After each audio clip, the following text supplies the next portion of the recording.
as well. You can like and subscribe the video over there as well if that is where you're watching it. But I am joined today, if you couldn't hear in the introduction, by Dr. Carol Reardon. She is going to be giving our guided tour of the Spangler farm here at Gettysburg. A little bit about Dr. Reardon, who I'm sure many in the audience today are familiar with. She was a professor of military history at Penn State from 1991 until her retirement in 2017. She's now adjuncting at Gettysburg College here in Gettysburg. Served as a visiting professor at West Point and the Army War College, as a past president of the Society for Military History. You may know her as the author of Pickett's Charge in History and Memory, as well as a field guide to Gettysburg and a field guide to Antietam, among others. She currently is a member of the board of directors of the Gettysburg Foundation and is a historical advisor to the foundation president. Dr. Reardon is going to be taking us on a guided tour of the Spangler farm today, so you're going to hear mostly from her. I will be jumping in and out of the video as well to interact with some of the comments. So if you do have any questions or comments for Dr. Reardon today, please add those to the comments section. I know we'll probably have quite a number of people watching today. We'll get to as many of the questions as we can. But with that being said, I will turn it over to Dr. Reardon. Thank you. Well, hello everybody. It's great fun to be here and be able to share with you a site that is becoming increasingly more popular with visitors to Gettysburg.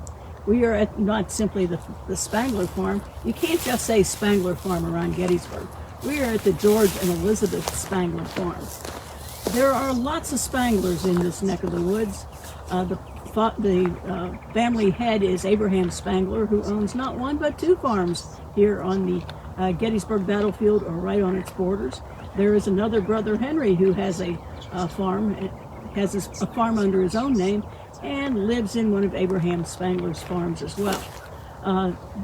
There are Spanglers all over this place, but we're going to focus on George and Elizabeth Spangler because it's their story we're going to tell, and the story has an awful lot of players on it. We'll tell you more about the family itself when we get to their house, but mostly I want to begin here because we are on the driveway, the pathway into the farm that was here in 1863. At the time, there was a little bit over 160 acres. Some of it productive farmland, some of it woodlots, some of it lined with rocks, all the kinds of things that a farmer would need to have access to in order to support his livelihood on a farm. Somewhere probably about noon on July 1st, a couple of medical officers would have ridden down this road, and probably about where we are right now, they would have stopped and looked at what you can see behind me and probably nodded in satisfaction with each other because they had found what they were looking for. These officers were medical officers from the 11th Corps, probably specifically from the 2nd Division of the 11th Corps, General Adolf von Steinwehr's division. And what they're looking for is an appropriate location on which to establish a division hospital. And as they looked around here, they saw everything that they were looking for. Not any old farm, not any old barn, not any old place would do. By this point in the war, the Army of the Potomac's Chief Medical Officer, Dr. Jonathan Letterman, has come up with some criteria that he expects his medical officers to keep in mind as they look for hospital sites. And so the officers who are here are looking for very specific things. And with satisfaction, they can see that George and Elizabeth have a very good situation here. What are they looking for? Well, first thing, of course, is they have to be away from the fighting. This farm is located south of the town of Gettysburg.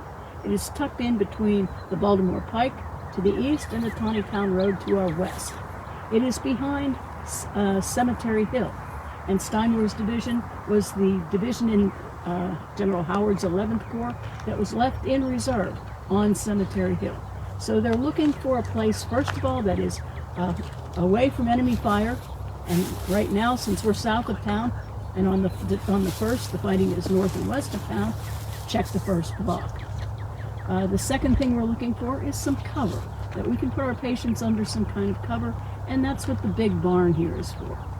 72 by 45 foot barn. It's perfect for that kind of thing.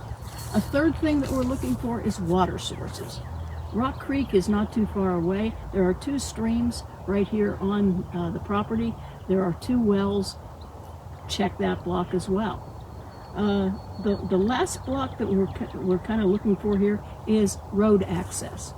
Most of the wounded who will be brought here by ambulances. And so we have to have a way in and out for those ambulances to get here easily. We also need to have them close to major roads so that as time progresses, we can move wounded soldiers from here to the closest railroad for transport to hospitals or the general permanent hospitals well away from here. If you take a look at this farm, George and Elizabeth are in one of those perfect places. So whether they want it or not, the staff officers who are walking in here, the medical officers who are walking in here, are looking around with great satisfaction at the open fields around us, how relatively flat they are, great places for setting up tents and parking wagons, and they see the barn and they know the water's here, and yes, this will work. The medical director of the 11th Corps, a doctor by the name of George Suckley, has to give his final approval to all this. He will probably come down very soon and run the same checklist we just did and say, yes, we're good to go. His associate, his deputy by the name of Robert Hubbard, will do the same thing. But the person who probably plays the most important role, and you never hear about him, is the officer who will be named the surgeon in charge of this hospital. His name is Dr. Thomas Armstrong, and he will be here from the time that the hospital is opened on July 1st until it finally closes on August the 5th. This will be a hospital for about 5 weeks, and during that time, an approximately 1,900 soldiers will be taken care of here. There will be Union soldiers and Confederate soldiers. They will range in rank from private to brigadier general. Those who survive here will, in many cases, go and fight again. Others will go into the Veteran Reserve Corps. Some will go home. Those who will die here also range in rank from private to brigadier general. So this will be some of their stories. And what we're going to do is take a walk around and show you what would happen on a typical farm that becomes a hospital. Let me tell you a little bit about what Captain Armstrong, what Dr. Armstrong has to do. As the surgeon-in-chief, he's going to have 2 assistants. And those 2 assistant surgeons are going to do 2 different functions for him. One of them is basically going to be his chief logistician. And as we begin to move, I hope John will just swing the camera around a little bit and let you see the openness of the ground around us. And it's on these open fields that Dr. Armstrong's deputy is going to have to figure out where he's going to put the tents, how to line up company streets or hospital row streets, impose some kind of order on and create a tent community where absolutely nothing exists right now. He's going to have to do that. He's going to have to think about setting up a kitchen to make food, hot food for the wounded that will be here. He's going to have to think about such things that we don't want to think about, such as latrines. He's going to have to think about all those things that have to happen to make this a functioning hospital. So that's what one of Armstrong's deputies will do. The other one will be the admin person, the person who is going to keep track of the names of the soldiers that are brought here, who he's going to be in charge of making sure that their case records are taken care of. If they happen to die, he's going to record those names and account for their burial. One of the things he's going to have to do, there is a new medical museum being envisioned for after the Civil War, and one of the things that all the surgeons have been clued into is the search for appropriate specimens for inclusion in this new museum. That second assistant is going to be looking for interesting cases and interesting specimens among his other jobs. I'm not sure I want any of those jobs, to be perfectly honest, but all of them have to happen in order to save as many lives as can be saved here. All right, so let's carry on and move on to our next spot. We're going to go along the farm lane here. This is the original road here. The lane that we came in on was the original. This is something that was added a little bit later, but one of the things you would have to be thinking of is how are the wounded going to get here? For those who come by ambulance, they'll be brought down the road that we've been traveling on, and at some point, probably around here, they will have to be taken off. There are not really soldiers assigned specifically to this duty. It often falls to musicians, it falls to hospital stewards, it falls to next man up, whoever's here and can do that job. And those soldiers will have to be lifted off so that that ambulance can use the space here to turn around and head out and bring back the next bunch. So a soldier coming here by ambulance, this is his first stop, and he moves on from here. Some of the soldiers who will be taken care of here will arrive on foot. They will somehow find themselves here. I've always wondered how they do that. If you fought north of town on the first day, and you were, say, wounded in the arm, and so you're still mobile, how do you find out where your Corps hospital is? How do you get there? It's one of those questions we really don't have an answer to. These soldiers figured it out for themselves. They didn't put up signs, but they find their way here. But one way or another, right about here, the rest of their medical story begins. John, do you have any interesting comments? Yeah, we had a question about the yellow flag. What is the purpose of the flag there, and what does it signify? So, the flag, it's a great question. There's ways to acknowledge a field hospital. That includes many times battlefield field hospitals would be marked with red flags, but also yellow flags are also used. And we have one flag in our collection that is a yellow flag. This is at the National Museum of Civil War Medicine. A yellow flag with a green H, which was often used in general hospitals. So there's different ways to mark these field hospitals and hospital medical facilities that are used in varying capacities during the Civil War. The green color of that H is significant. If you were a Union Army surgeon and you are wearing your full dress uniform, we know that infantrymen would wear blue or buff, and we know cavalrymen would wear yellow and artillerymen wear red, but medical officers wore green. And so when you saw the green H, it meant something here.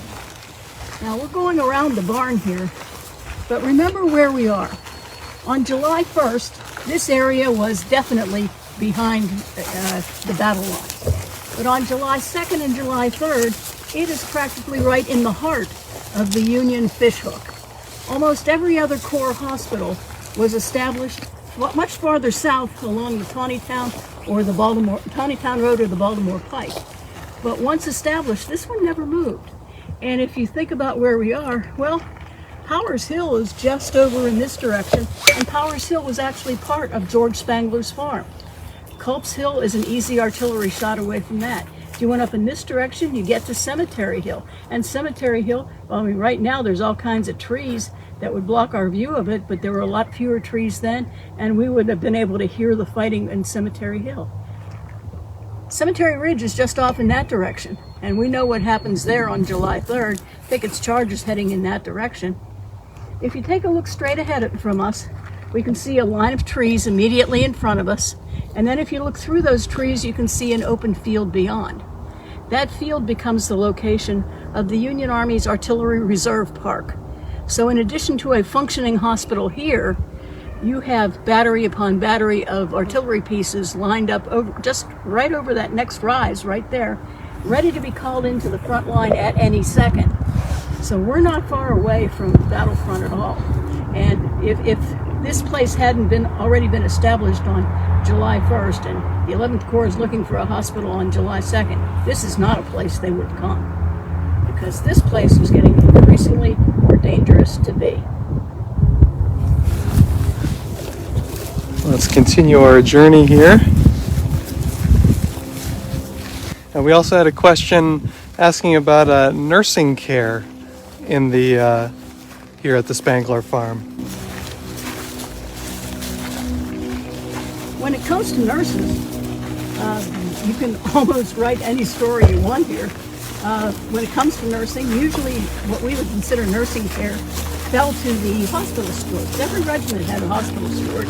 A lot of times you could see them because in addition to their blue jacket, they might have a green stripe on it, the medical color again. So sometimes you would have the hospital steward taking care of a lot of jobs that we would consider nursing. Sometimes volunteers from the local community would come and do it. This is also a role that sometimes you can find women serving in. Now, when this battle took place, and it happened so quickly, Gettysburg's women oftentimes would show up to serve in a hospital, but found themselves so completely unprepared for what they faced that they oftentimes chose not to continue that work for a very long time. They would go back to their homes and cook or send up supplies or take care of one or two soldiers perhaps in their own homes or something like that. But you only find a few who will stick with the day-to-day work in a hospital. The Sisters of Charity will come up from Emmitsburg and fill some of these hospitals. But here at the Spangler farm, we can tell you the story of one woman in particular. Her name was Mrs. Hovey, and she had an interesting, Marilla Hovey. Usually it's her husband that gets all the attention. Her husband is named Dr. Bleecker Hovey. He was the regimental surgeon of the 136th New York, and that's an 11th Corps regiment, and naturally that would bring him here. But when he came here, he brought with him his wife and his 17-year-old son. When you got one, you got all three of them. They had been working together as a team since the previous winter, since about Fredericksburg. And what usually happened was that the doctor took care of medical things. Mrs. Hovey would set up, would organize a bit of a support team, a nursing team. Maybe if a few local women showed up, she'd tell them what to do and how to do it and arrange for things like that. In some of the collections and some of the research that's been done, there were soldier letters written to families back home that Mrs. Hovey wrote for the wounded soldier. So we know that she was involved here. 17-year-old Frank, not quite old enough to be in the ranks yet, he's going to do whatever needs to happen. If it becomes a matter of carrying buckets of water, he'll do it. If it's a matter of taking soiled bandages out to wash them, he'll do it. If it becomes a matter of holding down a patient who has to have a leg amputated, he'll do that as well. For a 17-year-old to go through as much as he does, things will not go well for him in the future. He's going to die before either of his parents do, and some will say that he died from perhaps, we might call it post-traumatic stress. He saw an awful lot as a young man, trying to do the right thing, but reaching a point where he just could not deal with it all. So the nursing experience here could have taken many forms, and you would have found it all right here at the Spangler farm. Right now we are outside the Spangler's bank farm, typical Pennsylvania German construction here. The barn has two floors to it. The upper floor, or the threshing floor, is where you would unload and store a lot of grain and other crops. And so the bank that leads up to the upper doors just made it easier to take a wagon up there so you could offload what you needed to unload where you needed it to be stored. And it just made life a lot easier. You find a lot of barns like this here in south central Pennsylvania. Essentially what will happen here is that the threshing floor up there, and we're going to go up there in a minute, becomes pre-op. That's the way we would talk about it. Out here, there would be assistant surgeons who would be continuing the triage process. As soldiers are brought in, they're laid out in the ground around us. And it's really up to the assistant surgeons to go through and say, he needs to go first, he needs to go second. I'm afraid there's nothing we can do for him. He can just be bandaged and put over and probably in the fields behind us and just bandage him up and he'll be okay. But somebody is making those decisions. Not everybody can get up here onto the threshing floor of the bank barn. You have to be sent there by one of the triage surgeons who has made that positive decision for you. So we have been cleared to go. We are going to go up into the barn and see what happens. I hope John can move the camera to look down at the floor. The floor that you're looking at, when they reconstructed this barn, since the Gettysburg Foundation took control of it back in 2009, they tried to use as much of the original wood as they possibly could. And one part they were able to hold on to a great deal was this upper floor on the threshing floor. Oftentimes we use this for public programming now, But to try to use your imagination a little bit, one soldier who was here said that basically anywhere there was a place to put a soldier, they put a soldier. This place would have been crammed, all with soldiers who had injuries that demanded a surgeon's attention, but maybe not right this minute. If you take a look at these floorboards, they're not quite flush with each other. You can imagine the possibility of blood dripping through these boards onto the soldiers waiting down below, where they're the ones who are going to be the next to go to the surgeon's table. While we're here, we have a great opportunity to take a look at one of these ambulances that brought an awful lot of the soldiers here. Every Army Corps had an ambulance train of its own by the time of Gettysburg. The 11th Corps had an ambulance train of 100 wagons. And this is the kind of ambulance that they would have had. Jonathan Letterman, the Army's chief medical officer, when he first took over that position, inherited a medical system that was pretty much in total chaos. Nobody was ready for the scope of the destruction that the Civil War would cause. And one of the first issues he had tackled was the whole issue of ambulances. The ambulances that were used at the start of the Civil War only had 2 wheels. They could only carry a couple of individuals. 1 horse could pull it. And they were very unsteady, unstable. They didn't have springs or anything. If you happened to roll over some rough terrain, those poor wounded soldiers that happened to be in that ambulance probably suffered horrendously from being jolted around.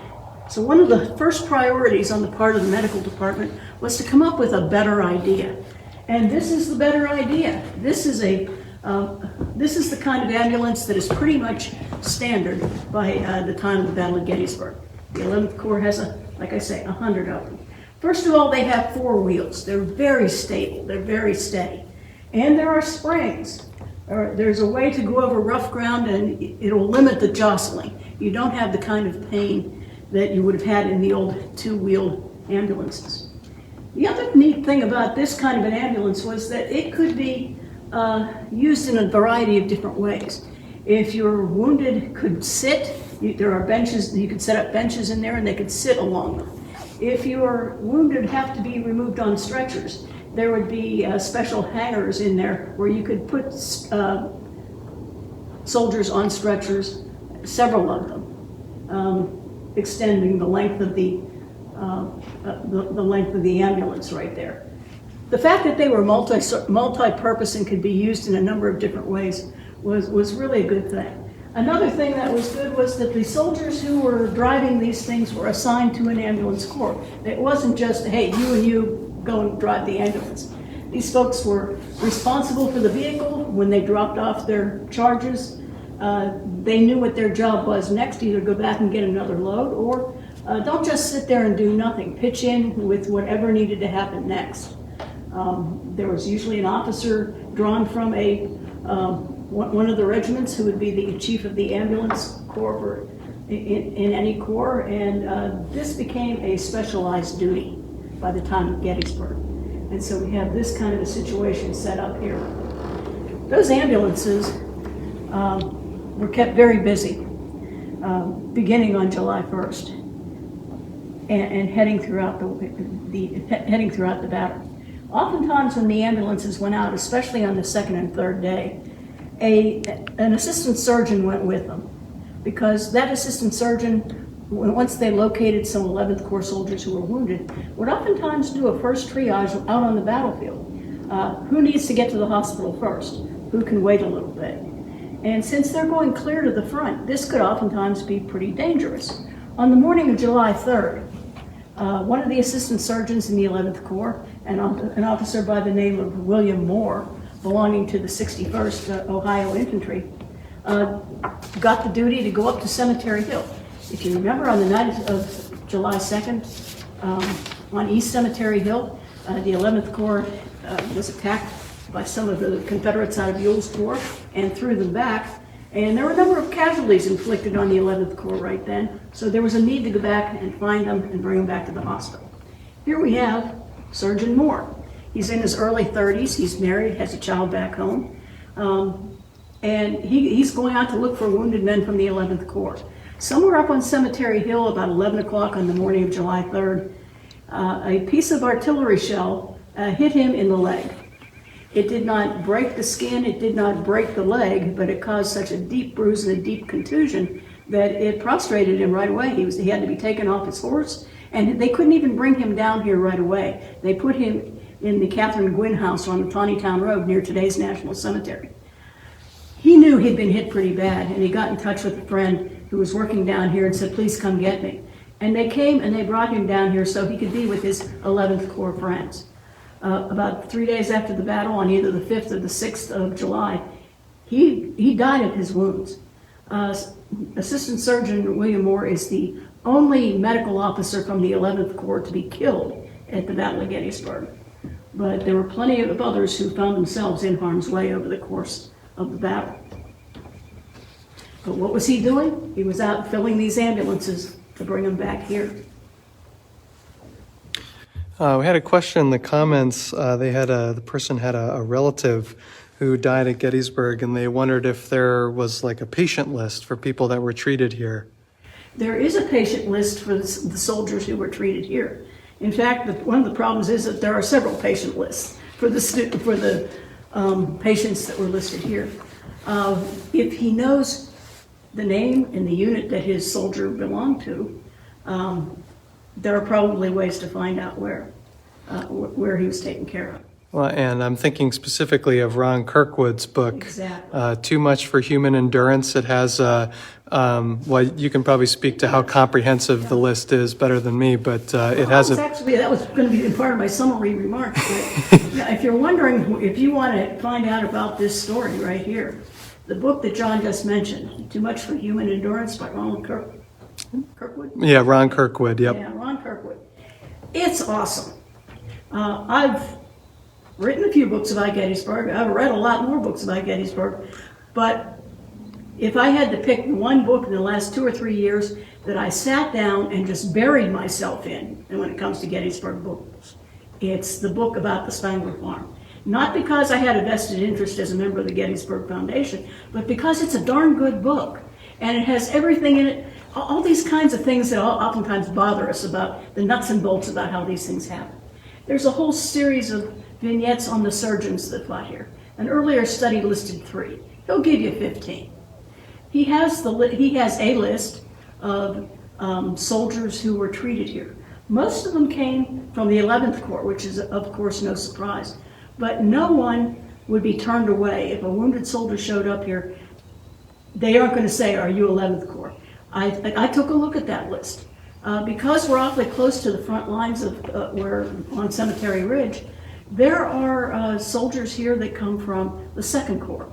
In fact, right across the road from where we are right now, we are on one side of Granite Station Road, or Granite Schoolhouse Road. On the other side of Granite Schoolhouse Road is the hospital of the 1st Division of the 2nd Corps. It's also part of the George Spangler farm, as it turns out.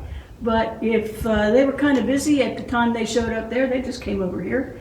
If you're a fan of the 19th Maine Infantry, we always hear the story of the 1st Minnesota. The 19th Maine was the next regiment that went in on its right. There's a whole cluster of soldiers from the 19th Maine, from the 2nd Corps, here at the 11th Corps Hospital. There's at least 2 of Buford's cavalrymen who are going to appear on the list here. There will even be some Confederates here. So just because your soldier belongs to a specific corps doesn't mean he was necessarily treated in that corps hospital. So you might be in for a really interesting search, or we might have the answer already printed in Kirkwood's book. You go find out. And then let us know what you learn. So I think we can start heading around to the downstairs level. Yeah, let's continue this way. I mentioned that there were some Confederates captured or taken care of here, and a lot of you already know about one of them, Brigadier General Lewis Addison Armistead, who was mortally wounded in Pickett's charge. But there were other Confederates who were held here as well. Originally, I think the first time I ever came out here, somebody said something about there were 100 Confederates here. Well, those same rosters that tell us about the Union soldiers that were cared for here have lists of the Confederates that were cared for right here. And the real number is closer to about 50 than the original 100. Where were they kept? Well, I'm going to ask John to just turn right around here. We're looking at where they kept the wagons. in the barn here, so you keep your wagon under cover. This is where they put the Confederates. Now, there's one thing to understand. Jonathan Letterman, when he wrote his professional memoirs, has a wonderful sentence in there. And he said this: humanity teaches that a wounded and prostrate foe is no longer an enemy. And he expected his surgeons to give every patient equal treatment. Now, sometimes that happened, sometimes it did not. But there was no inclination to allow Union and Confederate wounded to intermix with each other. So the Confederate wounded were held in this area right here. We don't know exactly how many, as I said, but all the area around here would have been covered with those about 1,800 or so Union wounded. And here's where our Confederates are. Come on around the side. Hey, Paul, we're coming. I don't think you come this way. And we had another question from Chris about, since there were so many patients here and presumably families would be notified, did this hospital receive a lot of visitors? Did visitors get here? Absolutely. Visitors, one of the things that one of the physicians who served here noticed, especially when he went into town, was that the town was crowded beginning on the 4th of July with visitors who were coming in search of their loved ones, whether they heard they were wounded, whether they heard they were dead, or some came because they were just interested and fascinated in what went on. Since we're a little bit outside of town, they didn't naturally come here first. You pretty much had to be directed here.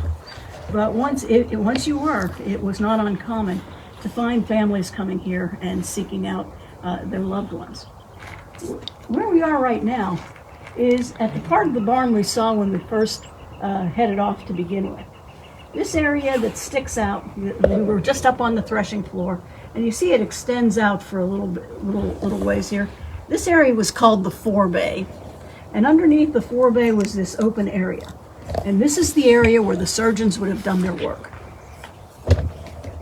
On the first floor, inside these doors, the patients who probably started up on the threshing floor have been brought down to this floor. They are being prepped for their surgery. And out here, there were at least 4 surgical stations set up. What were they made out of? Pretty much whatever was available. If they could find tables, if they could find boards to put over sawhorses, anything that they could find that would provide stability, they would do that.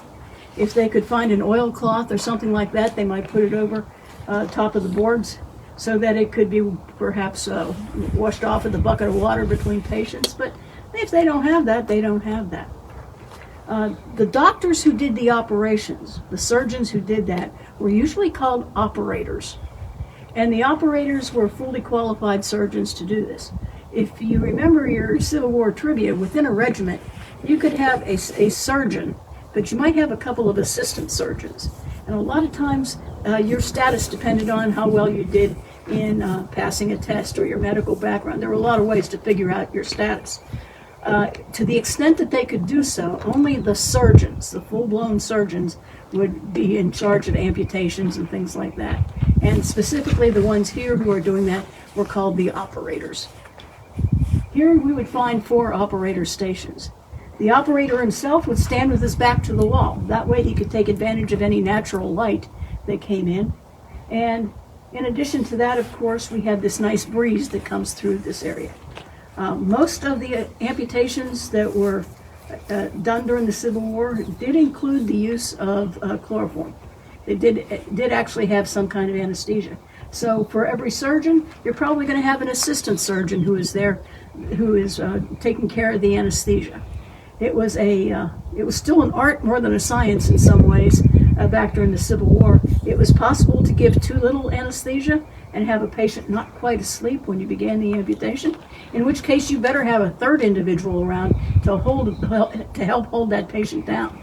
There would be circumstances like that. There would be other cases where perhaps the assistant surgeon used too much chloroform, too much anesthesia, and the soldier would die of that instead of the wound that he'd suffered. but it's quite an active site right here. So imagine 4 stations. One of the doctors who was involved in all of this was a doctor by the name of Daniel Brenton, and he left us an account of what it was like. And it's one of those accounts that shows you something about his involvement in a traumatic situation.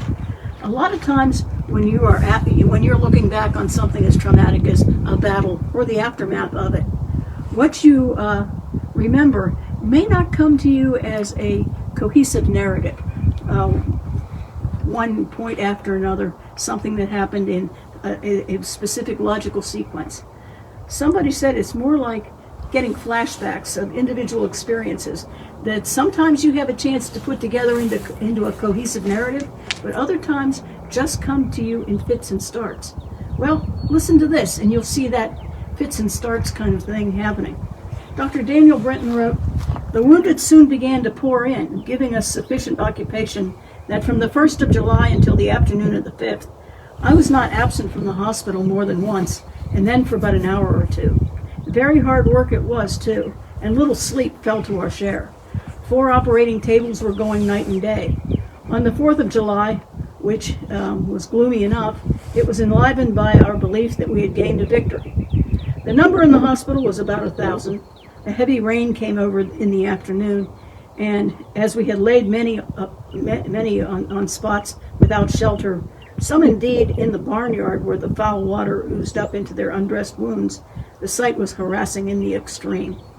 We worked with little intermission, and with a minimum amount of sleep. One day I arose at 2 a.m. and worked incessantly till midnight. I doubt if I ever worked harder at a more disagreeable occupation.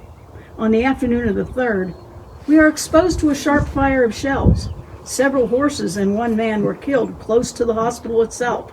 Shells fell within 20 feet of the barn where we were, and we were much in fear that the barn would blaze, which would have been an unspeakable frightful casualty." He jumps from the 1st to the 4th to the 3rd and all around. And his comments are pretty telling. If this is a hospital and you're supposed to be behind the lines, what is artillery fire doing landing right in the yard? Well, it certainly did. Much of it came from the bombardment before Pickett's charge. We often hear about Confederates overshooting Cemetery Ridge, and some of the shots went so loud that they're going to end up back here. And if you happen to be one of the poor soldiers caught in it, it's really something else. A soldier who was stuck here, a soldier in the 153rd Pennsylvania, was up near the threshing floor when the shells began to fall on the 3rd. "I was laid out on the threshing floor of the barn used for a hospital, near the big door. We were just there. There I had a fine view of the bursting shells coming in from this direction during Pickett's charge. There was at one time 6 explosions of shells in one moment. They placed me in the lower part of the barn in a building called a wagon shed. This place was occupied mostly by wounded rebels. Where's the wagon shed? It's right behind me." You can follow this soldier as he goes from the threshing floor up front to down here because it might have been safer. The Confederates were actually safer in some ways than the Union soldiers out in the yard during all of this happening. When a soldier had had gone through his amputation, if that's what was called for, he would usually be taken and placed either under a tree, but there aren't a whole lot of them, or probably out in this field that we can see out ahead of us right here. The biggest problem that the surgeons have here over the course of the first several days of July is that General Meade had made an interesting decision. When he decided to bring his army to Gettysburg, he ordered forward the wagons that carried ammunition, and he ordered forward the ambulance trains, which usually included the hospital wagons, about 6 of them. Those hospital wagons would contain the surgical kits, the chloroform, the bandages. The operators could do their job, but among the things that were not brought forward were the tents, the cooking gear, the extra clothing, the bedpans, all those things you need to run an efficient hospital and care in a humane way for those who have fallen in battle. And so once you had your leg amputated or your arm amputated, all they can do for you until about the 5th of July is place you out here in this open field and hope for the best. There are going to be hospital stewards and assistant surgeons going through the ranks of the wounded out here and tending to as many of your needs as they possibly could. But there are severe limits on what they can do over those first few days. We're used to thinking about the amputation piece. Most of the story about what happens to a wounded soldier up to the amputation, or up through the amputation, are things that most of us who are interested in medical affairs have thought about before. We don't often think about, okay, what next? And there they are out there in the field. As Brenton mentioned, on the 4th of July, the skies opened up. And when those thunderstorms hit this area, every waterway, from Rock Creek to the little streams, just rose up. The water table around here is pretty close to the surface as well. And so some of the ground that might be dry today might get awfully swampy tomorrow. And as some of that water rises and gets into wounds that have been hastily bandaged, even if you didn't undergo an amputation, that water's going to seep in. Muddy water. Bringing in microbes from the soil. A lot of those microbes that live in the soil are anaerobic bacteria that thrive in non-oxygenated situations, like what happens underneath your skin. Gangrene begins. All kinds of secondary infections begin. Things that, if it had not rained, might not have been a problem. If it had rained and there were tents, would not have been a problem. But you got a perfect storm of bad things happening for all the wounded on both sides here at Gettysburg. Some of those stories out here really don't have happy endings at all. We have something cool to throw in? Yes, absolutely. Well, there's a few more stories that I think we want to look at over by the house. We do. Yeah. And for those of you who have stuck with us, thank you through some technical difficulties. Thanks for sticking with us today. My name's Jake Wynn. If you missed the introduction, I work at the National Museum of Civil War Medicine. We're thrilled to be partnering with the Gettysburg Foundation for this video, for this program, and with Dr. Reardon sharing her expertise on the Battle of Gettysburg. If you are enjoying the video, please consider, if you haven't yet hit the like button on the video, or the share button. That allows more people to get involved in the conversation, which is exactly what we're looking for. We want as many people to see these programs as possible. And if you want to take your, after you, Dr. Reardon, if you want to take your support for our institutions to the next level, please consider becoming a member of either the National Museum of Civil War Medicine or the Gettysburg Foundation. Your generosity will directly support programs like these and telling stories like these, which are, we very strongly believe in hope through history. These stories are more important now than ever before. And Jan says in the comments that Dr. Reardon is making me feel like I'm there. Brava. Well, you know, that's what we hope. We hope you'll actually do one better. I hope you feel like you're here. Next thing you got to do is come here. That's enough. We would love to have you come and visit this place. During the summer, the Spangler Farm is open to visitors on weekends. We oftentimes have living history programs here. And we hope to be finding more ways to bring this story to more people in the future. We just want to give you a taste of what happens here right now. I'm going to ask John to swing the camera around a little bit to look at the house here. And let me introduce you to the family who's going to have to figure out how to handle all this. George and Elizabeth Spangler are natives of the area. George was born in 1815. His wife Elizabeth was born 3 years later. They were married in 1841. They will buy this farm in 1848. At the time, it'll have about 100 acres, about 60 that they can use, and others that can be developed a little bit later. They're going to make quite a go of it in a number of different ways. First of all, they will start a family even before they move here. They'll have 4 children. Their oldest girl is named Charlotte. Their second daughter is named Sabina. Then they have 2 sons, Daniel and Benaiah, who usually went by just his initials, BJ. So they have 4 children ranging in age at the time of the battle from Charlotte at 21 down to BJ at 14. When the 11th Corps medical officers first arrived, they didn't come up and ask George and Elizabeth, may we use your farm? They came up and said, we are going to use your farm. And they encouraged the Spangler family to leave and go and stay with friends, or just get out of harm's way. But the Spangler family steadfastly refused to leave, and they were told that they could stay as long as they all agreed to stay in one bedroom in their house here. Now, the house that you see behind me is larger than the house that was here in 1863. What you see here is about 1/3 larger than the house was back then. It's this end of the house, though, as you're looking at it, the right end of the house that it was original.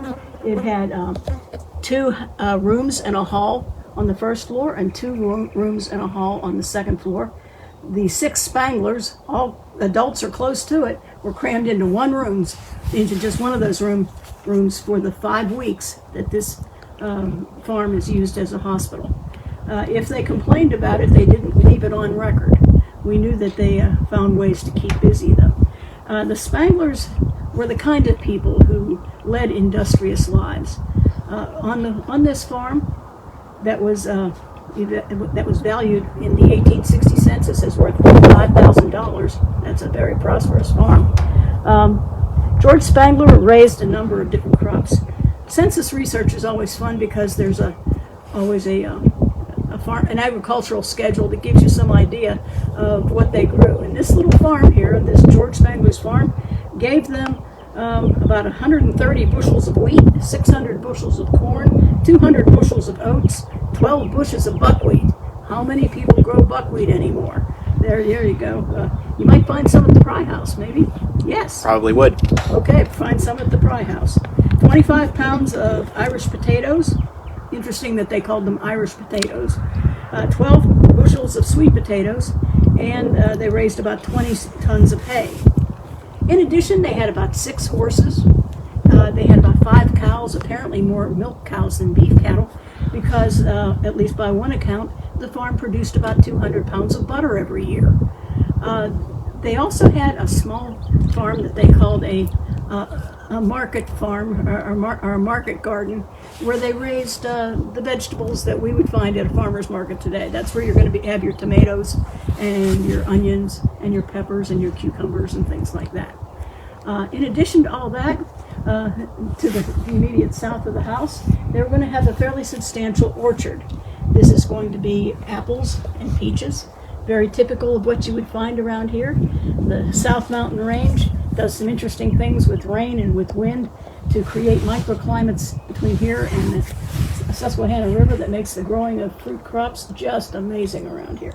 And the Civil War generation had very much figured all that out.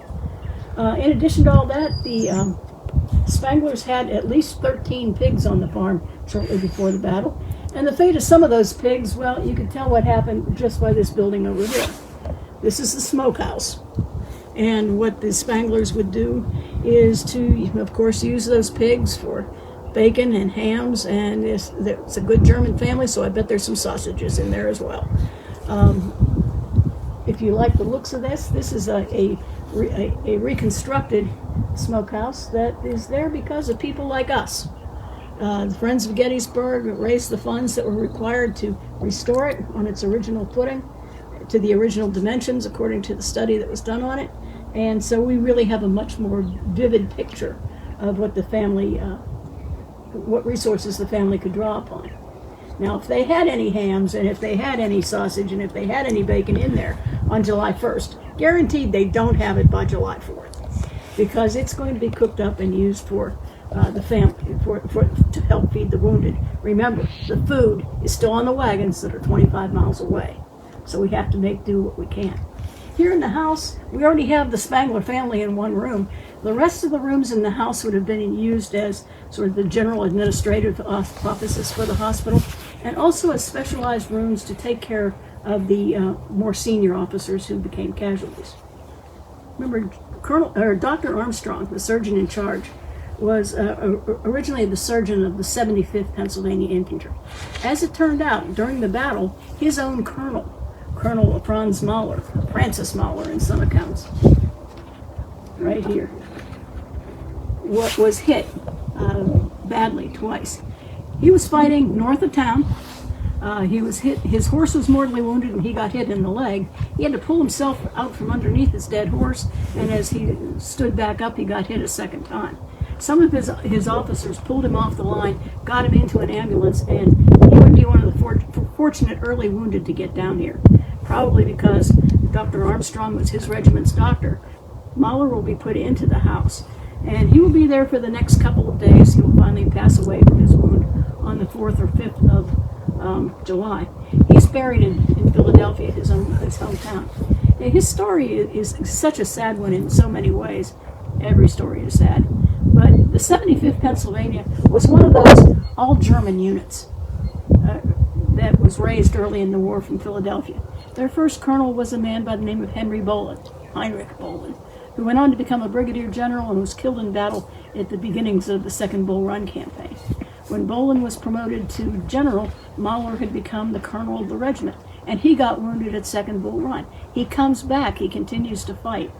His regiment goes through an awful lot of hardship, and one of the worst things that happened to them wasn't in a battle, but during the spring of 1862, when this regiment was out in the Shenandoah Valley, they were trying to cross the swollen Shenandoah River.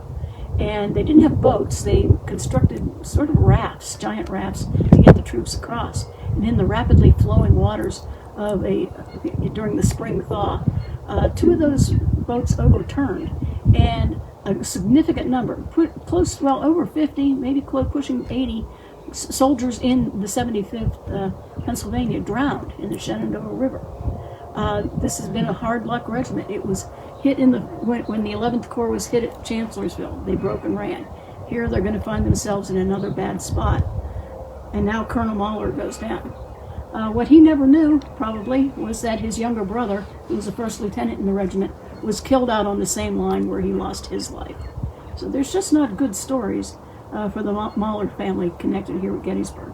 We don't know what happened to the brother. We don't know where his remains rest. But we do know where he is. He's buried in his hometown in Philadelphia. But his trip back to Philadelphia began from one of the bedrooms in the house back here. There are so many stories like that.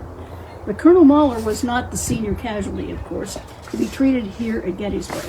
That, of course, belongs to General Armistead, the Confederate Army. This building that we have here is called the Summer Kitchen. If you are a person of some wealth and circumstance, rather than have a kitchen in your house that could get very hot during the hot south central Pennsylvania summers, you built yourself a summer kitchen and did a lot of your cooking out here and then carried it into the house.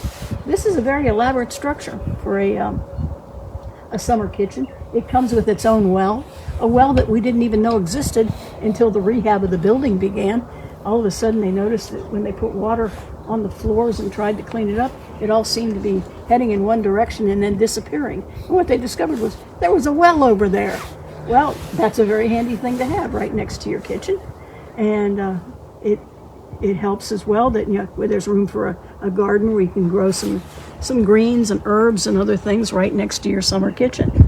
Well, we sort of know General Armistead's story. We know that he commands one of the brigades in Pickett's division, and that during Pickett's charge, once he has broken into the Union lines, General Armistead is hit by bullets. We don't know quite how many, even though there were plenty of eyewitnesses to the time when he fell, and there were multiple surgeons over here who helped to treat him.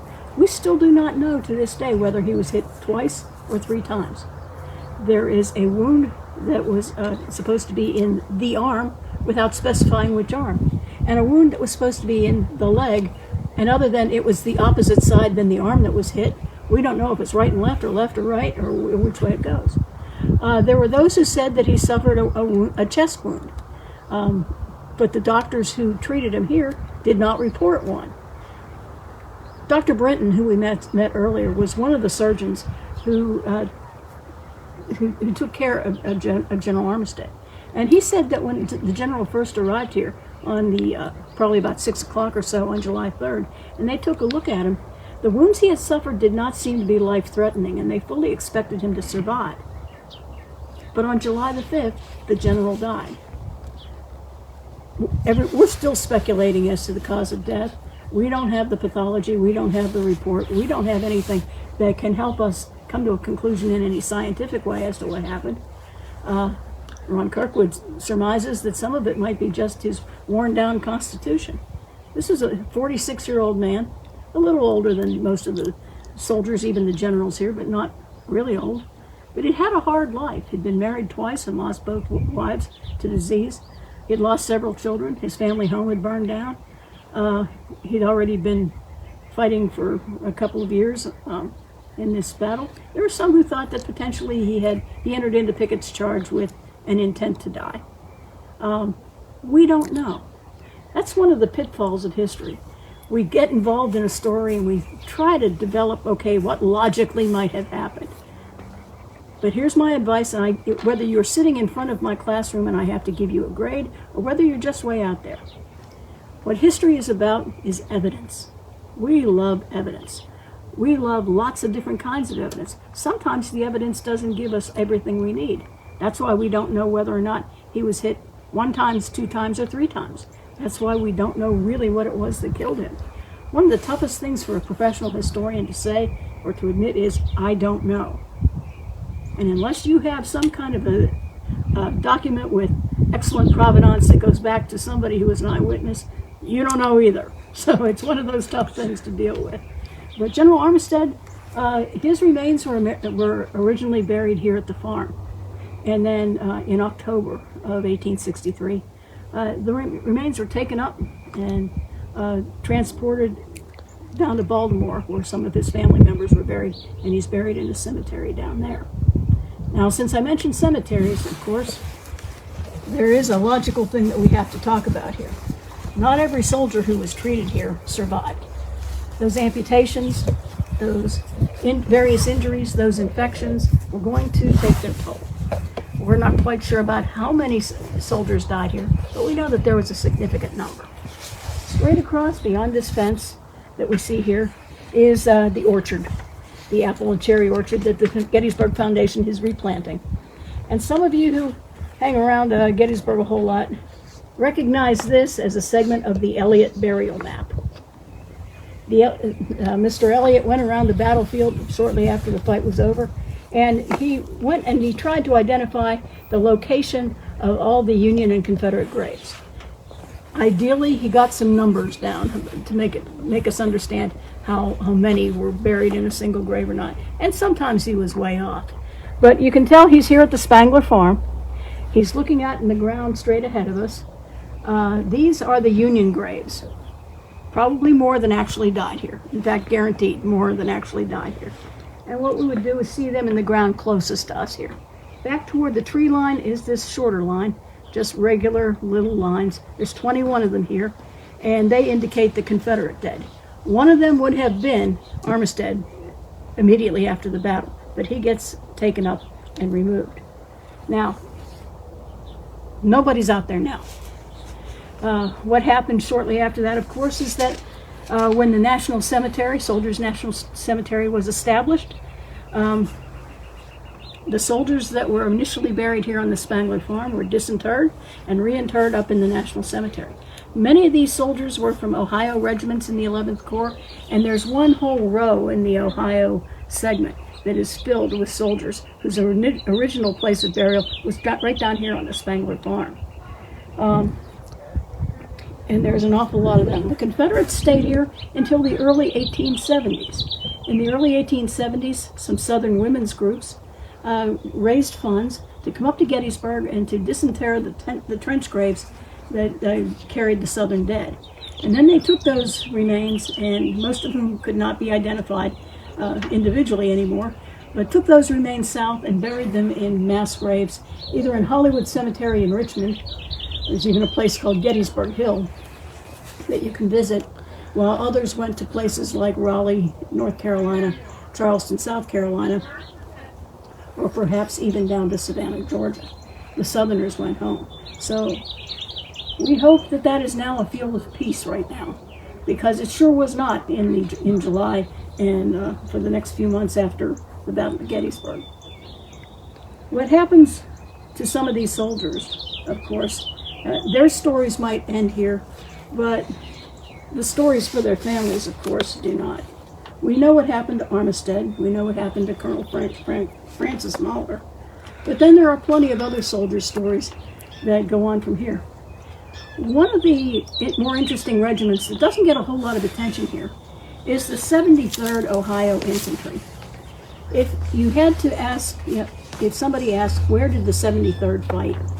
You can't come back with an answer like Culp's Hill or East Cemetery Hill or a recognizable position that all of us could just simply nod in agreement. Got it. I know where they fought. The 73rd Pennsylvania or 73rd Ohio fought almost in between the lines. For those of you who have been here to Gettysburg, you know the area where Tommy's Pizza is. You know the area where Steinway Avenue and Washington Street is. You know the area around around the Gettysburg Hospital. You know the area, if you come off of Cemetery Hill northwest side and come down towards Steinway Avenue. It's all commercial development now, but back then it was all farmland. And it was that farmland back during the battle that was the no man's land between the Confederates on Cemetery Ridge and the Union troops up on Cemetery Hill and Cemetery Ridge. And all during the battle, especially on the second and third day, Union and Confederate soldiers skirmished out in those fields. Harry Fons, one of the greatest historians of this battle, basically says that the fight between those lines was the longest ongoing firefight of the entire battle. Yet we hardly ever see it, and we certainly don't include it on most tours or anything of the sort. Now, there's one very famous casualty of that fight, and that, of course, is this man, and some of you will probably recognize him. He's just a private in the ranks. His name is Private George Nixon of the 73rd Ohio Infantry. Private Nixon was 42 years old when he decided to enlist. He was a married father of 9 children. Some of those children are already out of the house. I mean, he is not a young man, and his family is not young either. Only 4 of the children still remain at home. During the fight between the lines, late on the second day, a bullet happened to hit Private Nixon, and it was the kind of wound in the stomach area that proved very painful. And he yelled in pain, he screamed in pain for somebody to run to his assistance. Also in the ranks of the 73rd Ohio was a young man by the name of Richard Enderlin.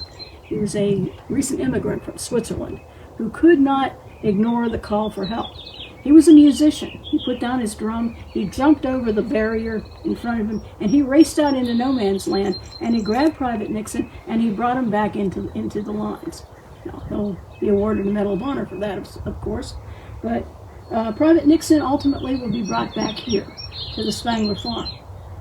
With a wound like the one that he suffered, a belly wound, there wasn't a whole lot that you could do for him, and about a week later, he will die. Now, of course, later on, we know that his grandson, then Vice President Richard Nixon, discovered that he had a Gettysburg connection, and there are photographs of a very dour-looking vice president standing with several other individuals around Private Nixon's grave up in the Soldiers National Cemetery. He's one of the famous ones, but in the same regiment was a soldier by the name of Elisha Leake. And Elisha Leake, he doesn't have a really fancy story to tell. He and several members of his extended family were members of the 73rd Ohio. They found themselves out on the front line. He took a bullet through the jaw, a very painful kind of a wound. He suffered from it intensely and came down here. Infection set in, and he ultimately would die of his wound as well. He, like Private Nixon, are buried up in the Soldiers National Cemetery. Connections are always important. We always try to find them. And I mentioned Elisha Leake's story simply because one of his descendants is today one of our licensed battlefield guides here at Gettysburg. We always find our way back, it seems, to the roots of our own personal story. I have ancestors who fought here too, including the 11th Corps, but I don't have a tie to this place yet. I'm going to keep looking. There are all kinds of stories that happened here, of course. Probably one of the ones that bothers me is the story of the young musicians who fought here. Now, we have an image in our head of drummer boys, and we think of young teenagers called into service.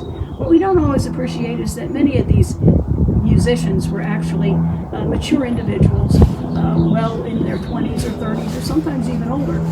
This is what they could contribute, so this is what they did. At least 19 musicians in the 11th Corps became casualties over the course of this 3-day battle. So any thought that the musicians, the drummer boys, the buglers, the fifers had it easy, dismiss that if 19 are casualties.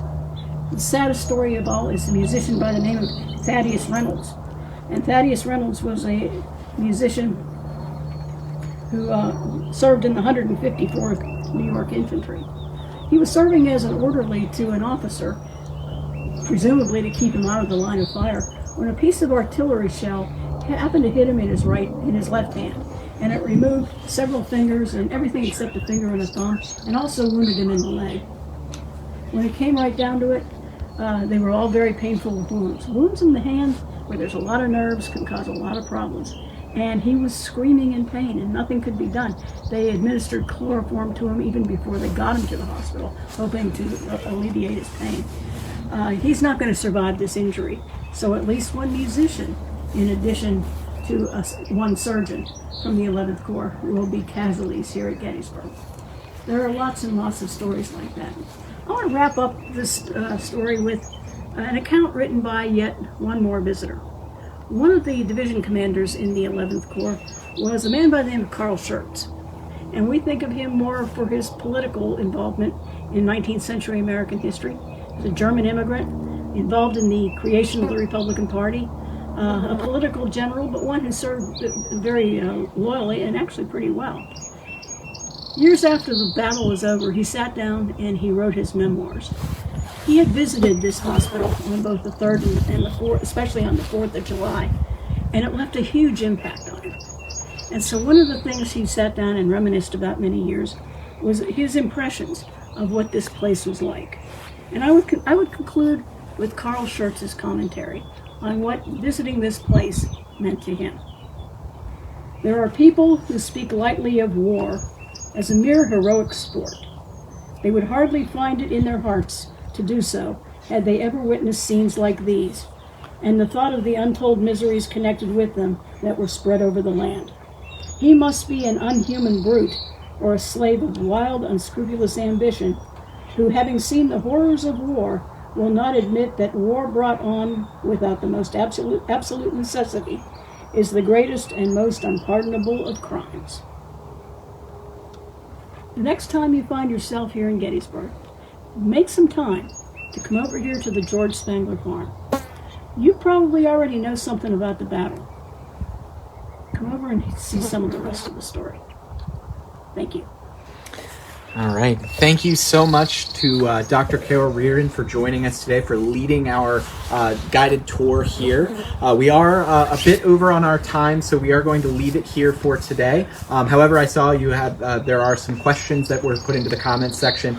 We will go back and answer some of those questions in the comments or in Messenger. And if we can't answer them at the National Museum of Civil War Medicine, we'll pass them along to Dr. Reardon too. We have a great partnership with with Dr. Reardon, with the folks here at the Gettysburg Foundation. They will be able to help answer some of those questions as well. I want to thank you all for tuning in with us today through our technical difficulties. I'm glad you could join us. I saw we had a very healthy audience today. That is fantastic. Folks joining us from who may be followers of the Civil War Medicine Museum or of the Gettysburg Foundation, or just with an interest in the Battle of Gettysburg. Thank you all so much for tuning in. If you have not yet hit the like button on this video, please do so now if you enjoyed today's program, or share the video. That's important to us because it allows more people to see this video, this program today, and to interact with it and just learn some really important histories that Dr. Reardon shared today. Thank you all to all of you who are members of our institutions as well, the National Museum of Civil War Medicine in Frederick, Maryland, and the Gettysburg Foundation here at Gettysburg, who manages the George Spangler Farm. And thanks to those of you who sent in stars today. We saw we had a good number of those coming in. Thank you for your contributions to support these really, really important stories. Just to echo what Dr. Reardon said, if you're coming to Gettysburg, make sure you come to this place. I personally did not come here until October of 2020 for a meeting that ultimately ended in this program taking place. And I fell in love with this place immediately. The stories here are incredible. Ron Kirkwood's book has brought out many of those stories that you can read about, that we talked a little bit about today. Please come and visit this site. And while you're coming to this area, consider going to the National Museum of Civil War Medicine. It's just about a 30-minute drive south of Gettysburg in historic Frederick, Maryland, with deep ties to the Gettysburg campaign, as well as campaigns in 1862 and 1864. Historic downtown Frederick, where more than 24 buildings were used as hospital sites during the Civil War. Again, thank you all so much for tuning in. We have lots of live programs here on the National Museum of Civil War Medicine's Facebook page and over on our YouTube channel. So I hope you'll subscribe and come back and check out some more of our programs. And again, thank you so much for tuning in today. Hope you all have a great day.